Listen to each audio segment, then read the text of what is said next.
এই কোশ্চেনটা গিভেন আছে, বলেছে ইকুইভ্যালেন্ট রেজিস্ট্যান্স বা তুল্য রোধ বার করতে হবে। প্রত্যেকটা রেজিস্ট্যান্সের মানই আর দেওয়া আছে। আমরা ইউজ করবো পোটেনশিয়াল মেথড।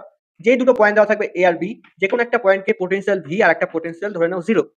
চলার পথে যদি রেজিস্ট্যান্স না পড়ে তাহলে পোটেনশিয়াল সেম থাকবে। দেখো এই চলার পথে মাঝখানে কোনো রেজিস্ট্যান্স নেই, মাঝখানে একটা পয়েন্ট পেলো, এখানে পোটেনশিয়াল সেম থাকলো ভি। এখানে গেল, মাঝখানে কোনো রেজিস্ট্যান্স নেই, তাই পোটেনশিয়াল ভি থাকলো। ঠিক একইভাবে এই তার বরাবর এখানেও পোটেনশিয়াল ভি। এখানে কল্পনা করলে এই পয়েন্টটার পোটেনশিয়াল 0, এখানে পোটেনশিয়ালও 0।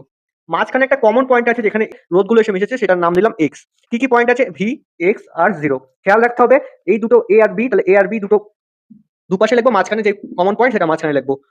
ভি আর এক্স এর মধ্যে দুটো রোধ আছে আর আর আর, তাহলে আর আর আর দুটো প্যারালাল লিখে দেবো। এক্স আর 0 এর মধ্যে একটা রোধ আছে, সেই রোধটাকে এরকম লিখে দেবো। ভি আর 0 এর মধ্যে আরেকটা রোধ আছে, ভি আর 0 এর মধ্যে একটা রোধ লিখে দিলাম। প্রত্যেকটা রেজিস্ট্যান্সের মানে হচ্ছে আর।